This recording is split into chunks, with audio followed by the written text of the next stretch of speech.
Shalom, welcome to Out of Africa Torah session. My name is Tazria Cohen, and this week we are on the portion Tazria, she conceives. It is, of course, coming from the book of Vayikra, chapter 12, all the way to 13. A very interesting yet short Torah portion, as we shall see. Now, you find that this Torah portion is actually very interesting because it tackles the issues that affect our day-to-day life, no matter where you live here, whether in Africa or beyond. Now, in its opening is a very interesting yet scary story of a woman who conceives, and when she conceives, she becomes ritually impure. Of course, in any case, if you become impure, what should follow next now is you have to undergo the process of becoming ritually pure again. And this meant that you have to go through a number of sacrifices, offerings, and the rituals that would make you clean again. And when you look at all those details and the instructions and the period where she's supposed to to be restraining herself from attending at the temple or in the synagogue, you would say today, should actually help you and I to see the intensity of the act being mentioned here, or in other words, the intensity of your decision to bring another life here on earth. Of course, we are supposed to give birth to as many children as you can manage and so forth.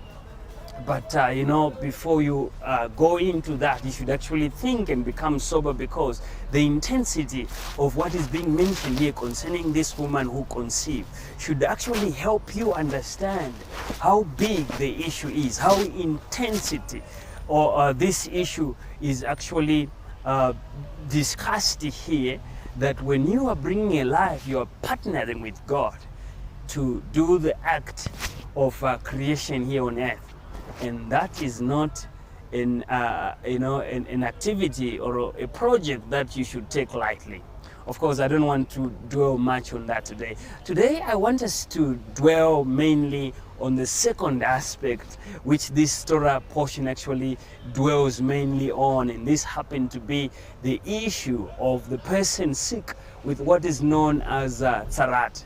Of course, unfortunately today, we do not have the actual words to explain what tzarat is. But tzarat, like what it has been said by the translators, that it is leprous. Unfortunately, the word leprous is actually falling short to explain or depict clearly what leprous or what tzarat is actually in. And today, there is not even an example of any sickness that can come close to what tzarat was. Now, what is tzarat? Of course, tzarat is more like the punishment or the result of the act of what today we can say slander, gossip, or hate speech, or in Hebrew what is known as lashon hara, or evil tongue, if you would to say. Now, when you look at evil tongue, it is more like the social sin, but unfortunately, because when you make evil tongue, it doesn't matter what you are saying, whether it's true or it's false, or you are lying on behalf of someone, or whatever you are doing. The fact that what you are saying is hate speech will actually result. There are people who are in the business of talking about other people's business, other people's issues. They don't even see the intensity of their actions and what they are causing in the long run, the disaster they are causing in the long run. Now, I'd like what our sages tell us. Our sages goes on to tell us that right in the first chapter of Parashat, you see on Torah Parashat that, or on Parashat Parashat, that the world as we know it was created through words. And our rabbis goes on to tell us that through the same words, today you and I have the power to build, to create, or to destroy anything that happens or evolved within this world as we have it today. Now, when you look at it from that perspective of the rabbis, you begin to see clearly that our words have power. Not only power, but our words should be handled with care, because they have the power to build or to destroy. They have the power to create or to destroy. And this is exactly should be the mind of anyone before we open our mouths to say anything. Are we building? Are we edifying the body of Mashiach? Are we edifying the Kehila?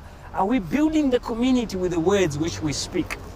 You know, when we were growing up, you remember there used to be, especially my uncle, you know, he always...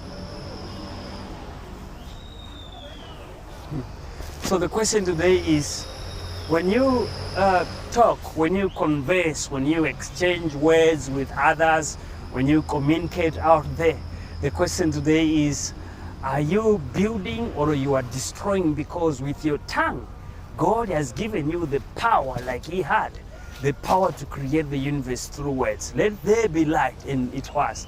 Let there be this, and it was. The same thing is what God has given you today. The power of words to create, build, or destroy.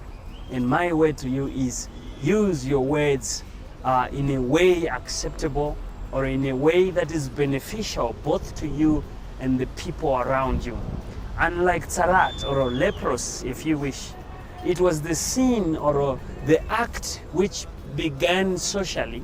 You know, you would sin in terms of social sin. But unfortunately, we are told that in this same Torah portion that this Tzarat would even go on to affect the building where it was committed. And it would even affect everything, the clothes and everything that had to do with the person who is involved with this Tzarat. So you would see that the small social act or the social sin would actually result into a big thing which would cause economic loss, both on the one who has committed it and the one who is being committed it for. And my words today is, use your words wisely, because within them is power to create, to build, and eventually to destroy. Unfortunately. Shabbat Shalom. Thank you.